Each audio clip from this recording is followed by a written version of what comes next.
Halo, selamat siang Sobatkom. Assalamualaikum warahmatullahi wabarakatuh. Kembali hadir program Parlementaria. Seperti biasa, mengawali pekan Sobatkom semua di hari Senin ini. Semoga Sobatkom dalam keadaan sehat walafiat ya. Di hari ini tetap semangat meskipun mungkin banyak sekali aktivitas yang harus Sobatkom lakukan di siang hari ini. Saya Nicita akan menemani Sobatkom semua di program Parlementaria. Dan ini juga bisa Sobatkom saksikan di Instagram Diskominfo Kaltim dan juga Facebook nomor 1 Kaltim. Parlementaria hadir untuk Sobatkom semua dengan menghadirkan anggota-anggota Dewan kita yang terhormat DPRD Provinsi Kalimantan Timur agar kita bisa lebih mengetahui secara lebih dekat bagaimana sosok-sosok beliau dan juga bagaimana rencana-rencana ataupun kinerja yang sudah DPRD Provinsi lakukan untuk masyarakat. Nah, di hari ini spesial sekali kalau untuk Sobatkom semua hadir. Ini salah satu sosok wanita yang pastinya nggak asing lagi untuk Sobatkom semua yang ada di Samarinda. Wah, beliau ini merupakan juga istri dari mantan wali kota Samarinda kita, Bapak Sahari Jaang. Langsung aja kita sapa beliau ya. Assalamualaikum Ibu Puji Setiawati. Waalaikumsalam. Sehat hari ini? Alhamdulillah, amin. Wah, luar biasa. Cantik sekali hari ini. Alhamdulillah, terima kasih. Sama cantik nih. Alhamdulillah berarti ya. Memang kalau cewek cantik, Bu. Kalau cewek ganteng. Iya. Ini meskipun masih di awal Februari, sudah sibuk banget atau setiap hari sibuk nih jadi anggota dewan? Kalau setiap hari enggak sih. Oh, enggak ya? Iya, enggak setiap hari. Ada masa-masa tertentu ya, seperti hari ini paripurna. Karena ada beberapa raperda yang harus dibahas bersama di paripurnakan. Iya, luar biasa. Iya. Nah, Sobatkom semua, kalau kita tahu ya bahwa saat ini Bu Puji adalah tergabung di DPRD Provinsi Kalimantan Timur, menjadi anggota Komisi 4 DPRD Provinsi Kalimantan Timur, dan juga dalam politik beliau ini terlibat dan tergabung dalam Partai Demokrat. Nah, tapi sebenarnya ini ada hal yang lucu. Kalau misalnya kita mau cari tahu lebih lanjut nih mengenai Bu Puji. Dulu ya, kalau saya mendapat informasi ini, dulu-dulunya. Bahwa beliau yang ini enak yang diceritain ya. sampai sekarang berpolitik, beliau ini pernah menentang loh sebagai ibaratnya kayak nggak mau gitu loh berproses dalam sisi politik. Ya benar nggak Bu ya? Boleh dong cerita-cerita gitu Bu ya. Dulu kan katanya waktu pas Bapak ya sempat awal-awal menjadi ya terlibat dalam dunia politik, Ibu sempat menentang gitu kayak jangan nggak usah gitu. Ya, gimana sih Bu ceritanya nih sampai akhirnya ini akhirnya terlibat gitu jadi katanya anggota kalau dewan. benci jangan benci banget gitu loh, karena nanti seneng juga akhirnya. Benar juga yang kita alami nih ya. Jadi tahun 98 ya yang pada saat reformasi kalau nggak salah ya waktu itu perusahaan gonjang-ganjing, kemudian Bapak itu iseng-iseng berkenalan dengan partai waktu itu. Partai Lambang Merah, kemudian proses singkat cerita sempat duduk di DPR. Begitu duduk, ternyata tidak seperti yang kita bayangkan gitu loh. Apa yang kita bayangkan dulu? Kan hidup damai itu biasanya menjadi tujuan ya, gitu ya. Jadi rezeki itu nanti, yang penting damai gitu. Kemudian gak dikejar-kejar dengan pekerjaan yang tidak pernah terselesaikan. Kemudian waktu ya, kalau dulu kan namanya anak-anak juga masih kecil-kecil, pastilah setiap istri menginginkan bahwa pada suatu saat udah pulang kerja, suami dengan anak-anak saling bermain dan sebagainya kan gitu ya. Ternyata begitu di Dewan, Masya Allah, rasanya waktu nggak ada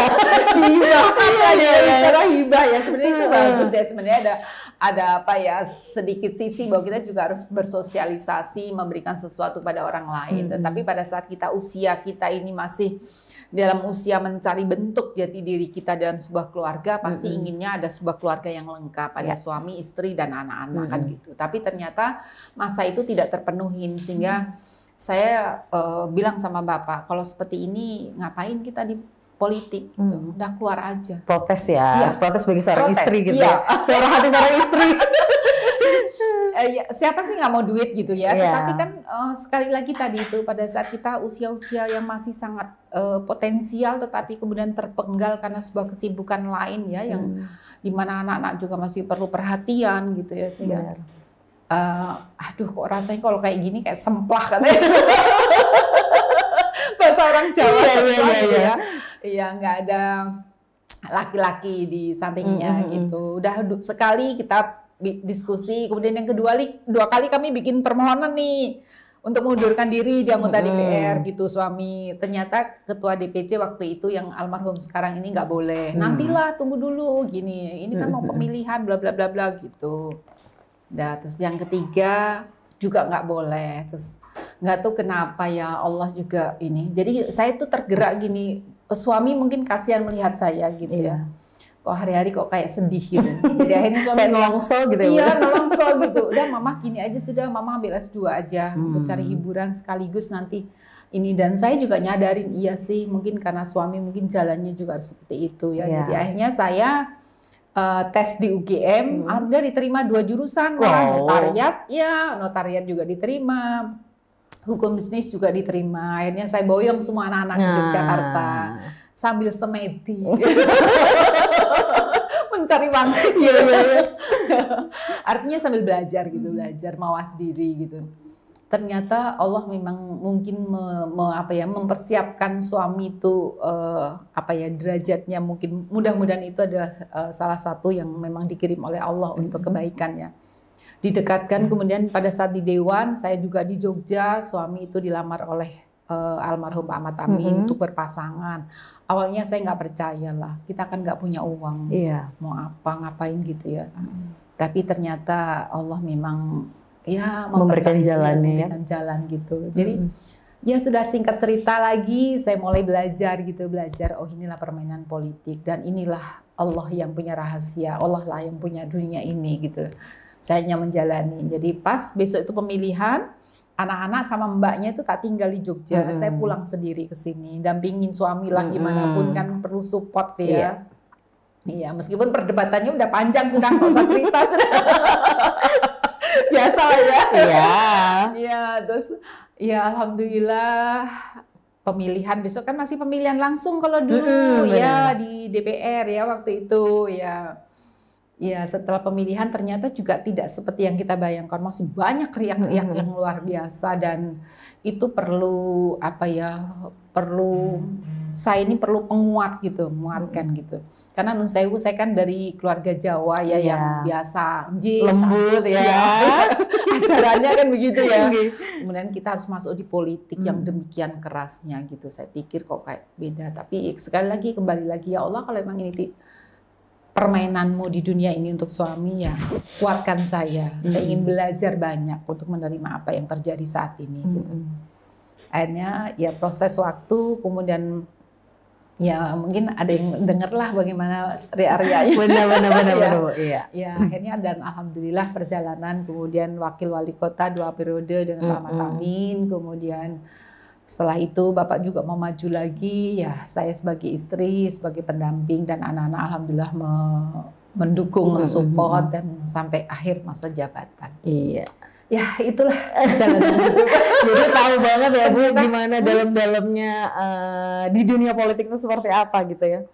Iya, politiknya sebenarnya nggak jelek ya, nggak bagus, tinggal memang kita perlu kesiapan. Iya. Diri kita harus punya jiwa pemimpin, jiwa entrepreneur, juga jiwa manajerial yang baik. Kemudian membuat maintenance diri kita juga harus baik. Kita juga harus menjadi dokter bagi diri kita dan orang sekeliling kita. Karena guncangan-guncangan itu kan tidak sedikit ya, tidak ringan. Iya, tidak ringan. Sementara kita ini seperti wayang, sepasang wayang kan ya. Pemainnya itu seluruh masyarakat kan gitu. Jadi kita harus bisa memantenkan diri kita sendiri gitu. Jadi ya alhamdulillah ternyata dan akhirnya sekarang juga nyemplung sendiri gitu. Jadi gimana kalau bisa tertarik akhirnya? Benci banget loh. Iya bahaya loh. Iya. Jadi gimana kalau bisa akhirnya tertarik? Sengit dulit gitu ya. Waduh, nah cerita lagi ya. Kita memang pengen tahu ya ternyata gimana nih. Tanpa disadarin bahwa kita seringkali melupakan sebuah proses. Padahal karena orang lain tuh hanya melihat hasil akhir ya. Nah, sementara Kak saya adalah pemain di dalamnya, sehingga proses itu kita rasakan bagaimana season demi season, kemudian episode demi episode gitu ya. ternyata sebenarnya ada suatu karya yang bisa kita persembahkan kepada masyarakat gitu ya, sesuatu yang tidak sedikit tetapi menurut saya kalau itu bisa kita lakukan menjadikan saya itu kuat dalam artian gini, alhamdulillah ya saya bisa berbuat meskipun itu tidak kita ucapkan kan gitu ya.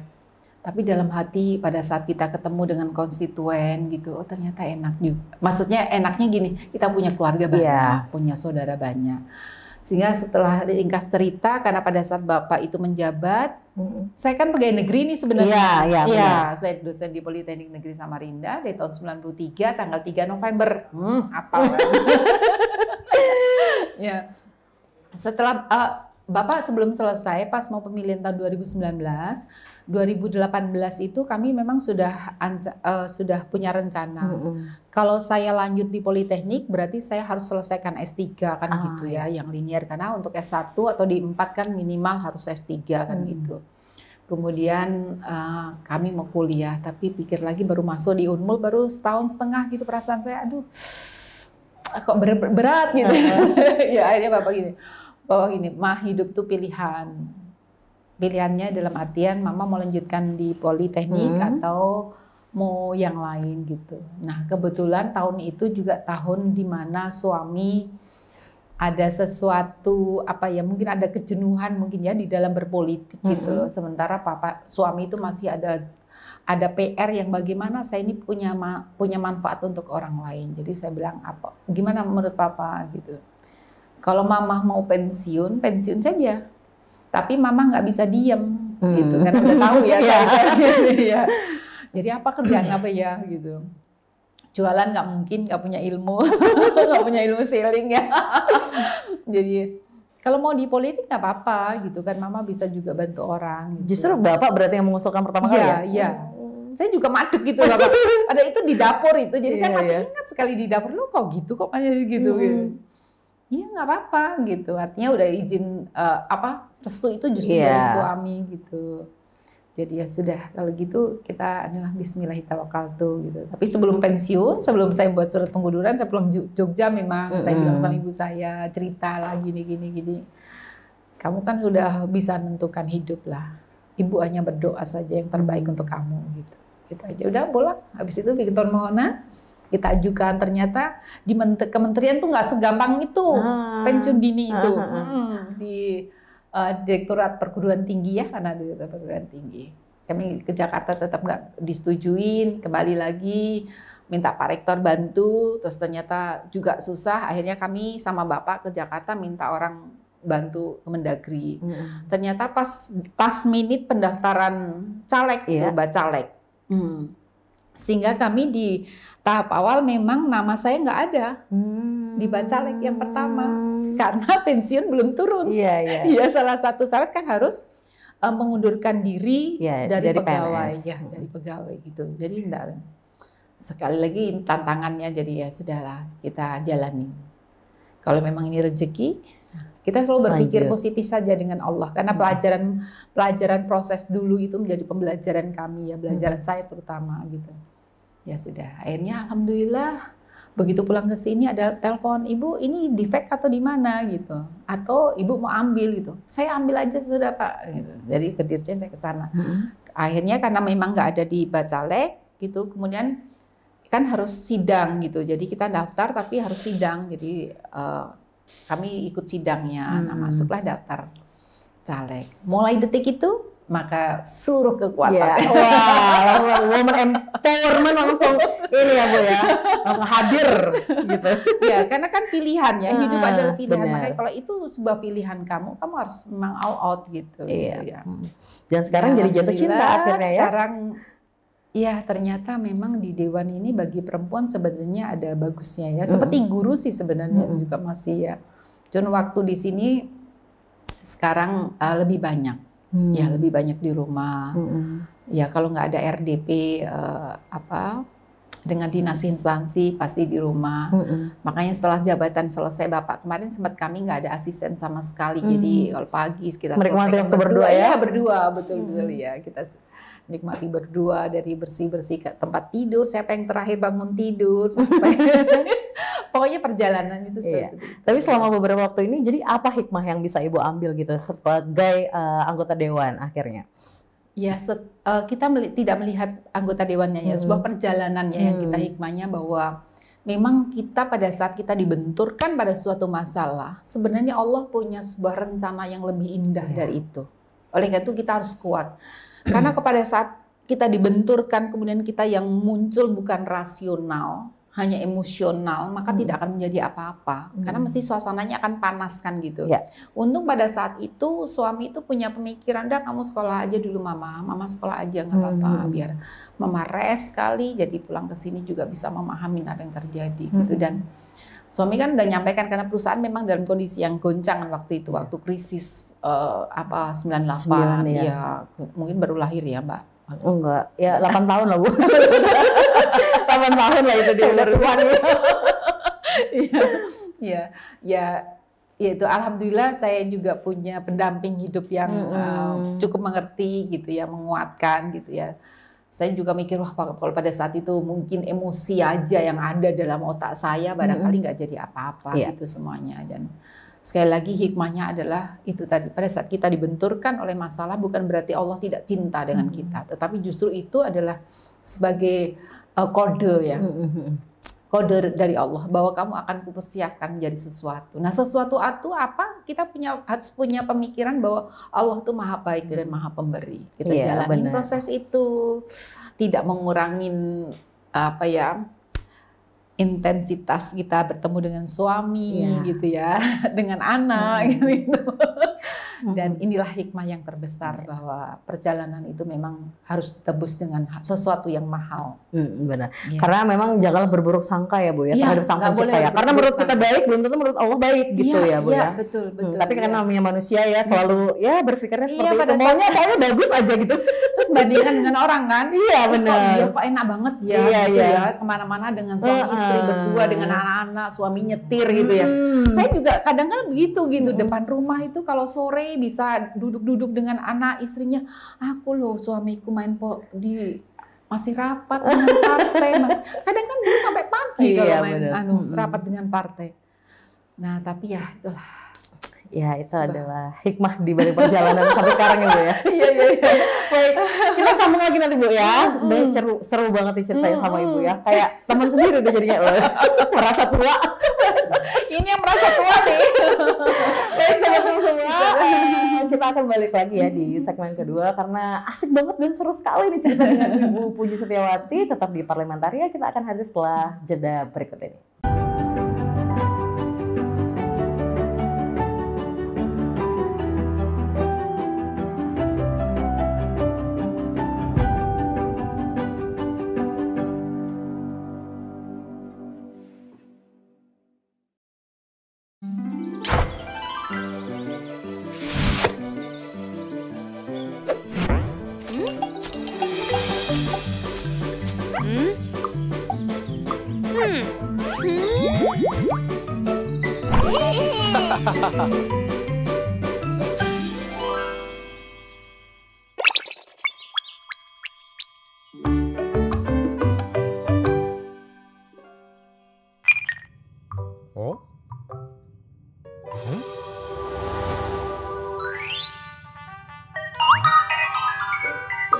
Halo? Selamat! Anda adalah pemenang untuk hadiah mobil senilai 200 juta. Wah, yang benar. Benar, tapi Bapak mesti bayar pajak di muka. Waduh, berapa? Cuma 2 juta saja. Bu, sini Bu. Ada apa, Pak? Aduh. Wajah Bapak bahagia sekali. Gemes aku. Bu, Bapak ada kejutan. Hah? Kejutan apa, Pak? Bapak dapat hadiah mobil. Bapak jangan mengada-ada ah. Enggak, Bu. Kayaknya ada yang seru nih. Bapakmu dapat hadiah mobil. Wah, serius, Bu? Hehehe. Iya. Wah, kita bakal punya mobil, Pak. Wah, bisa buat antar aku ke sekolah ya, Pak.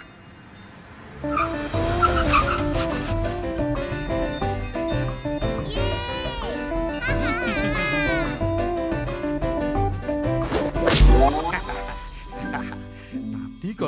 yang sudah datang bukan cuma buat antar kamu sekolah, tapi juga antar ibumu ke pasar. Sesekali Bapak pingin bikin ibu senang. Alah, ibu ke pasar jalan kaki saja.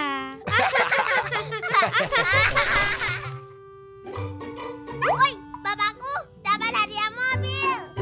Wah, hadiah mobil yang benar. Hah? Siapa yang dapat mobil? Pak Jaya, Kak. Asa, paling tipu-tipu. Hah, tipu-tipu? Iya, modus penipuan. Hoax, lagi marak yang begitu. Wah, gawat kalau bapakku ketipu. Bapak kayaknya ketipu deh. Hoax itu, Pak. Hoax? Pak Jaya yakin dapat hadiah. Jangan-jangan cuma kabar bohong. Kena scamming itu. Modus buat menipu Pak Jaya. Aku cek websitenya aja abal-abal. Mereka menyebarkan berita palsu. Hati-hati Pak Jaya. Lah, jadi Bapak nggak dapat hadiah mobil? Waduh, Bapak sudah kadung transfer ya? belum sih Bu. Mana ada Bapak duit segitu? Bapak itu gampang percaya, mudah kena tipu.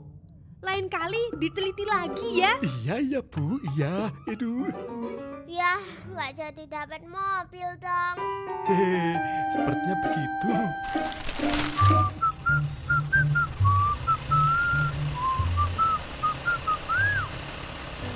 Besok-besok lebih hati-hati ya, Pak. Maunya seneng, malah ketipu.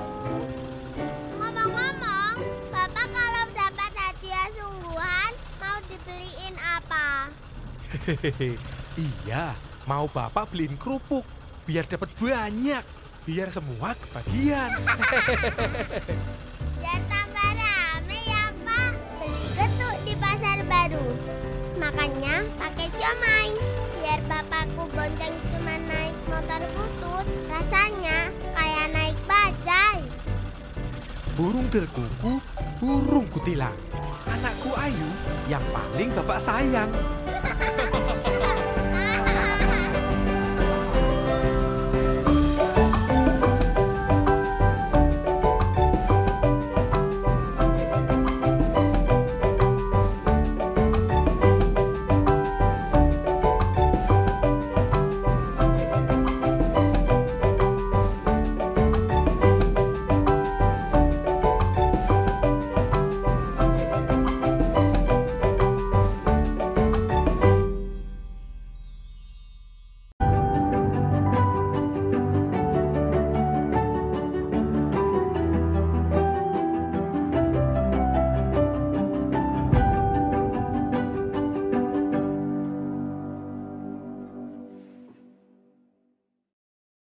Sobatku, balik lagi di program Parlimentaria persembahan Diskominfo Provinsi Kalimantan Timur dengan Rumah Diswe nomor 1 Kaltim. Jangan lupa ini juga bisa Sobatkom saksikan ya di akun media sosial Instagram Diskominfo Kaltim dan juga Facebook nomor 1 Kaltim. Kalau tadi kita sudah ngobrol-ngobrol asik dengan Bu Puji ya, mengetahui bagaimana perjalanan beliau mulai dari dulu awalnya agak menentang seperti itu ya di dunia politik. Lambat laun bagaimana beliau mendampingi seorang Pak Syahri Jaang, kemudian malah terjun dan sekarang menyukai hal dalam dunia politik seperti itu ya. Nah Bu, ini kalau tadi kita flashback nih ya ceritanya ya, flashback banyak cerita-cerita luar biasa lah ibaratnya gitu, pelajaran-pelajaran yang inspiratif yang bisa kita ambil seperti itu.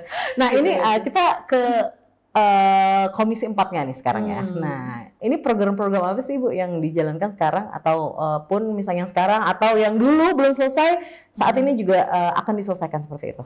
Iya, dan alhamdulillah ya, jadi begitu terpilih, kemudian pembagian komisi, memang saya mengambil komisi 4. Karena komisi 4 adalah komisi yang dimana cakupan kerjanya itu banyak berkonsentrasi dan bersentuhan dengan masyarakat.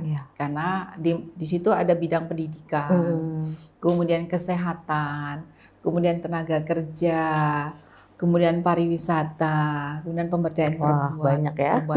Jadi semuanya bersentuhan dengan masyarakat. Jadi sepertinya saya tidak jauh sekali meninggalkan 20 tahun kami bersama-sama masyarakat. Ya. Nah, itu program-program yang ada saat ini untuk Komisi 4. Dari dulu sih sebenarnya. Jadi dari pertama kami dilantik langsung Komisi 4 sampai sekarang.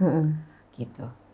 Nah, lalu apakah ada program-program terdahulu misalnya dari tiap-tiap program tersebut ini yang sudah dilakukan atau yang belum terrealisasi di tahun 2022 itu, Bu?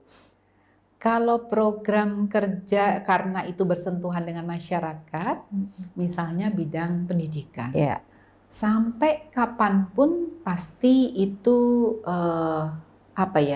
ada sebuah ritme dan dinamika kerja yang berkelanjutan, kan gitu ya, berkelanjutan. Tapi memang kami dari Komisi 4 setiap program-program itu pasti menginginkan ada finish pekerjaan atau akhir pekerjaan yang menghasilkan sesuatu manfaat, kan gitu ya. Tetapi tetap akan berlanjut. Contohnya bidang pendidikan misalnya gini. Sekarang ini kan permasalahan yang sering terjadi pada misalnya tahun ajaran baru. Dengan zonasi banyak sekali saat ini yang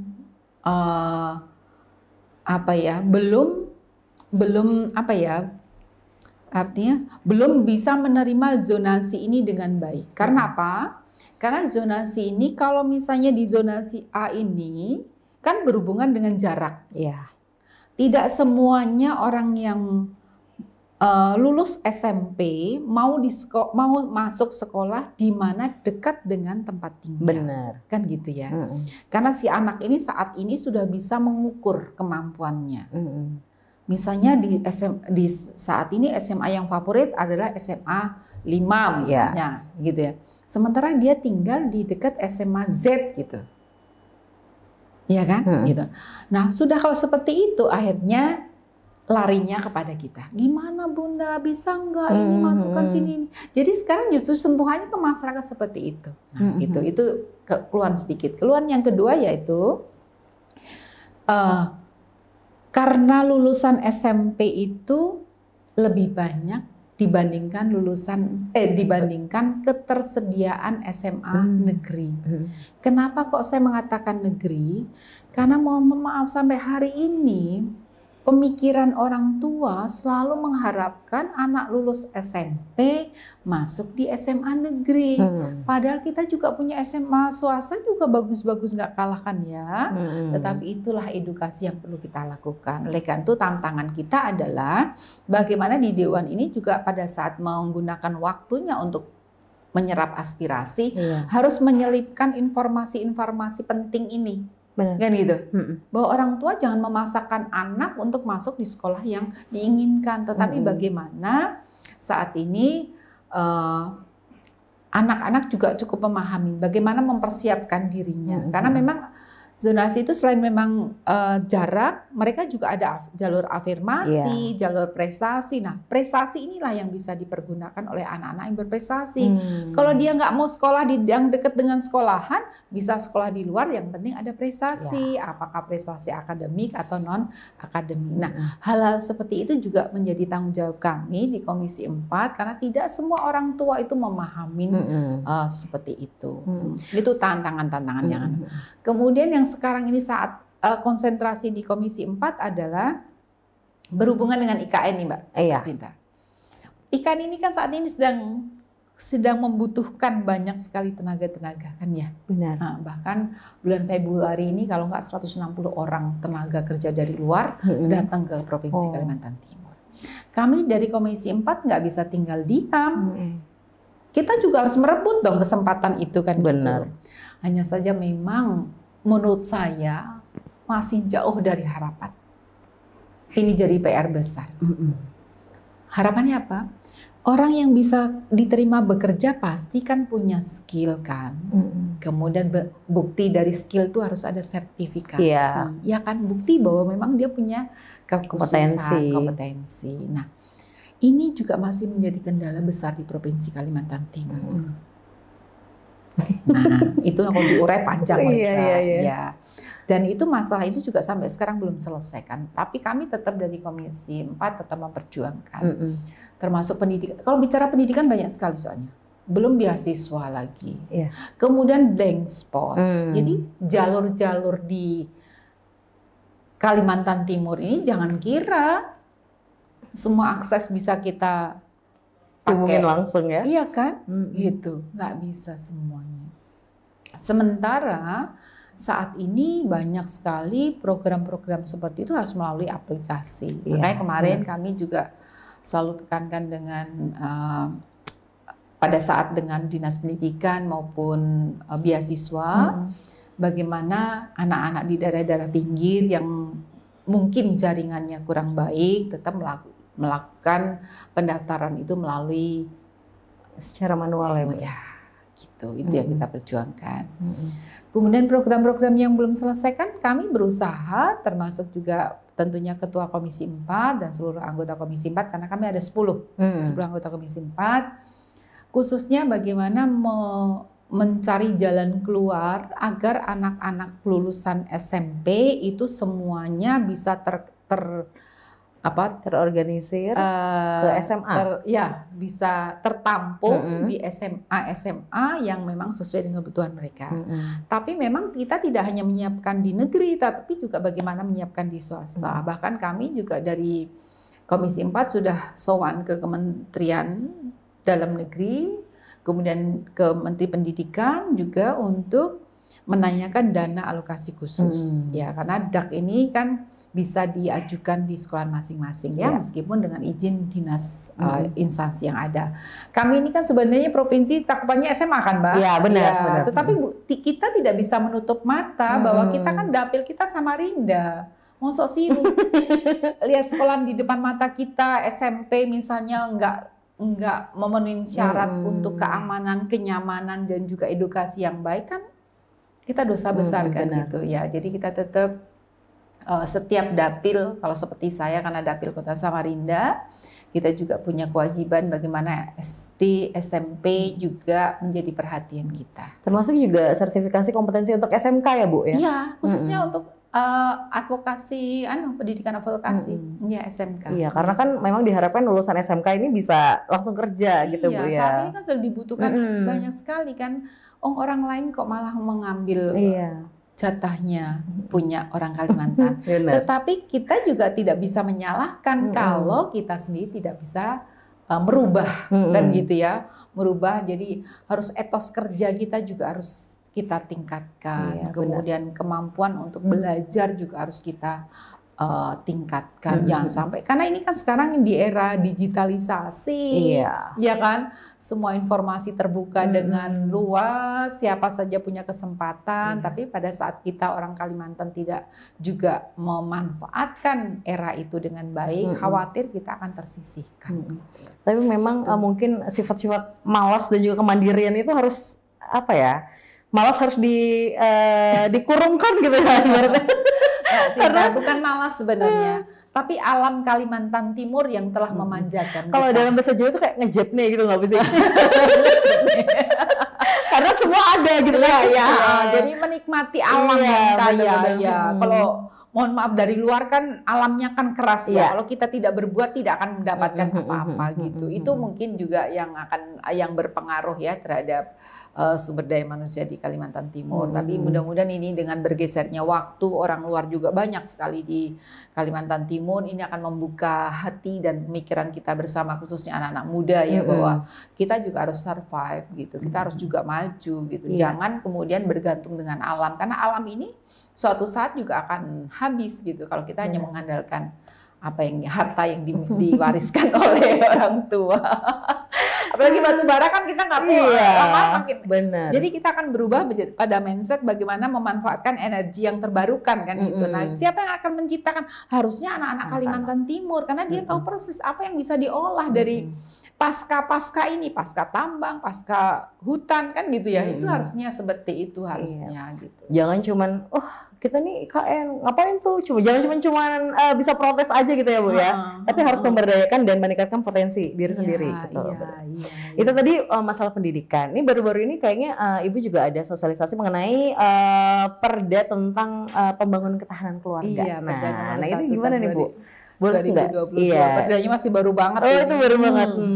Perdanya masih sangat fresh sekali itu ya.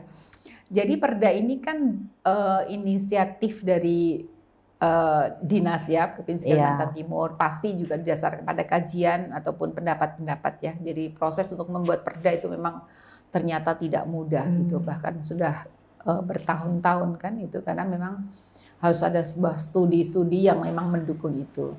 Jadi berangkatnya adalah karena apalagi sekarang ya kasus penculikan ya. Iya. Sudah sedang marak ya. Jadi berangkatnya adalah pada kasus-kasus yang ada di masyarakat. Angka perceraiannya cukup tinggi. Kemudian kematian ibu dan anak juga cukup tinggi. Kemudian kenakalan remaja dan kenakalan bapak-bapak dan ibu-ibu juga tinggi. Loh, yang nakal bukan bapak-bapak, anak-anak aja. Jangan salahkan anak-anak terus, ya kan? Nggak salah kalau kita nyalahin orang tua kan nggak enak gitu. Tetapi karena kenakalan ibu-ibu dan bapak-bapak ini akhirnya angka perceraiannya kan tinggi kan sebenarnya kan, maunya menang sendiri. Akibatnya siapa? Kepada anak. Kemudian masih ada dispensasi pernikahan di usia dini. Iya, kemarin saya lihat juga di Ponorogo ternyata di Indonesia paling tinggi sekali. Ya, di Kalimantan Timur juga masih ada, cukup tinggi juga. Akibatnya apa? Ada sebuah kerapuhan di dalam rumah tangga. Padahal bangsa yang besar, bangsa yang bisa menguasai, bangsa yang keluarganya itu juga kokoh. Tidak hanya kokoh dalam sebuah perkawinan, tetapi usia perkawinan itu juga harus kuat. Gitu. Nah, berangkat dari permasalahan-permasalahan yang muncul di masyarakat, maka dari dinas mengajukan untuk membuat suatu perda itu dan diolah oleh kita. Kami juga mencoba mensosialisasikan ke lapangan, dan saya melihat sebenarnya karena saya juga lama di PKK ya, sebenarnya keluarga itu untuk di Indonesia lah ya, tidak hanya Kalimantan, memang konsentrasi bagaimana mempersiapkan generasi yang cerdas, generasi yang tangguh, keluarga yang utuh, itu pertama tidak hanya berbicara tentang pendidikan, tetapi adalah dasar agama. Nah oleh karena itu filter di sanalah yang pertama harus dikuatkan. Gitu, dikuatkan, dan itu salah satu fungsi juga dalam keluarga, fungsi agama. Jadi bagaimana suami menghargai istri, istri menghargai suami, kemudian anak juga begitu, kemudian Undang-Undang Nomor 1 Tahun 74 ya, berdasarkan agama yang sama itu adalah sumber awal. Habis itu baru reproduksi. Usianya menikah itu kalau Undang-Undang Nomor 1 Tahun 74 kan 19 tahun. Nah, berarti usia itu sudah cukup matang kan gitu ya. Sehingga pada saat dia melahirkan anak-anak, maka anak-anak juga kuat. Secara ekonomi juga pasti bahwa mereka usia-usia yang produktif sudah. Nah, kalau ekonomi, reproduksi sehat, kemudian mereka juga punya cinta yang besar terhadap keluarga. Ya. Jadi tanggung jawabnya luar biasa, sehingga munculnya perda ini kami sekarang udah mensosialisasikan ke lapangan melalui PKK, Dasawisma, kemudian perkumpulan ibu-ibu ya, keluarga, dan harapan kita akan meminimalisir angka perceraian terhadap keluarga, kemudian meminimalisir kenakalan anak-anak dan remaja, karena itu adalah generasi yang nanti kita harapkan, kemudian juga meminimalisir angka kematian ibu dan anak. Karena apa? Kalau itu semuanya terpenuhi, maka seperti daerah-daerah lain lah untuk di Kalimantan Timur. Mudah-mudahan itu sih harapan kita. Sosialisasi juga nggak Bu ke perkumpulan bapak-bapak? Saya kan cuma perkumpulan ibu-ibu nih. Sementara ibu-ibu. Sementara ibu-ibu ya. Padahal harusnya bapak-bapak ya. Karena kan selama ini kenakalan ibu-ibu dan bapak-bapak dikatakan. Iya. Selama ini hanya beberapa bapak-bapak sih biasanya yang datang gitu, Pak RT biasanya gitu, Pak Camat atau Pak Lurah gitu. Kita hanya titipkan, Pak, titip ya Pak ya gitu. Dan kita memang kenapa Dasa Wisma juga menjadi ujung tombak karena Dasa itu kan 10, Wisma kan rumah. Harapan kita mereka ada seperti ilmu multi level marketing ya. Kalau 10 itu kita berikan edukasi tentang bagaimana kekokohan rumah tangga, dampaknya seperti apa, kemudian bagaimana untuk men-safety agar tidak terjadi keretakan dan kemudian mempersiapkan anak-anak yang sehat dan cerdas, maka harapan kita dia juga akan menularkan ke yang lain. Gitu. Kan sekarang harus ada simbiosa gitu ya. Harus. Iya benar banget. Nah ini cerita tadi dari Komisi 4 nih ya. Nih kalau misalnya dari partai sendiri nih Bu, dari Partai Demokrat, apa sih strategi yang dilakukan seperti itu dari partainya Ibu untuk terutama itu program-program yang mensejahterakan masyarakat di Kalimantan Timur seperti itu? Kalau program di partai, biasanya kami memang selalu ada update masalah ya di pusat misalnya. Contohnya pada saat awal dulu kenaikan BBM misalnya, ya jadi di sana kemudian kan mereka udah tahu duluan nih Perda nomor berapa, PP nomor berapa, Undang-Undang nomor berapa, dia sudah sandur dulu ke kami. Nah kami kemudian di Dewan kita suarakan gitu, misalnya menolak gitu dan sebagainya. Jadi semua itu kemudian kenaikan sembako misalnya ini sudah mulai ini merangkak nih. Ya biasanya kami sampaikan, kami RDB dengan dinas instansi bahwa di masyarakat yang terjadi kenapa kenaikan bahan pokok sekarang sudah merangkak ya tepung, sudah gula, minyak. Telur juga ini Bu. Telur sudah. Oh saya belum beli banyak. Yang sudah ngeluh kemarin ini nih. Bu ini gula ini udah langka loh Bu ini Bu. Paling ini permainan ini para tengkulak loh. Sampean kok pada ngerti dari mana saya? Kalau ngerti sudah belanja aja banyak-banyak saya bilang. Oh nggak boleh Bu. Oh iya sudah. Jadi hal seperti itu. Nah seperti kami akan bicarakan ke Dinas Perdagangan. Jadi kami biasanya manggil rapat dengar pendapat namanya ya, bahwa ini loh Pak keluhan masyarakat itu seperti ini. Ada keluhan di masyarakat ternyata harga minyak, selain minyaknya harganya tinggi juga di pasar sudah susah dicari. Atau mungkin nanti telur berarti ini tambahan lagi nih. Biasanya selalu beriringan tuh Bu. Iya, jadi semua masalah di lapangan yang sumbernya dari partai maupun sumbernya langsung dari masyarakat, karena tetap bahwa di partai kami ada instruksi bahwa kamu harus berada di masyarakat. Ya, mendengarkan suara rakyat dan memperjuangkan perubahan suara rakyat. Ya, gitu. Karena Ibu adalah wakil rakyat yang ada di Dewan ya Bu ya. Iya, posisi kami kan wakil rakyat. Jadi itu sebuah instruksi memang sudah tidak boleh kita dilupakan kodrat kita. Jadi pekerjaan kita ya, bukan kodrat ya, pekerjaan. Sehingga kami juga sampaikan ke ketua, karena meskipun saya wakil ketua, tapi bukan berarti saya mengambil posisi sebagai ketua, tetap kami sampaikan ke ketua, nanti ketua membuat surat ke ketua DPRD untuk menjadwalkan pertemuan dengan dinas instansi. Termasuk pendidikan tadi, kami juga panggil dengan dinas pendidikan, kemudian beasiswa kami panggil beasiswa, kemudian dinas masalah kesehatan kami juga panggil kesehatan, kan stunting juga sekarang masih menjadi masalah besar. Kematian ibu dan anak juga menjadi masalah besar. Nah sekarang masalahnya sekarang adalah masalah tentang keamanan anak-anak, termasuk ketahanan keluarga. Iya kan? Iya. Ada KDRT tinggi juga kan. Jadi masalah keluarga banyak sekali. Komisi air mata kan biasanya. Komisi air mata. Soalnya yang datang tuh keluhan aja gitu. Tapi seninya ya, jadi kita bukan psikolog, tetapi kita bisa memberikan solusi, tapi solusi yang sangat normatif yang kita bisa alami, yang kita terjadi pada diri kita gitu. Jadi orang yang datang tuh tidak semuanya memberikan beban sih sebenarnya. Mereka kan hanya perlu sebuah naungan ya, kayak pohon itu ada didengar gitu ya. Dan itu mengasihkan. Makanya sekarang jatuh cinta ya.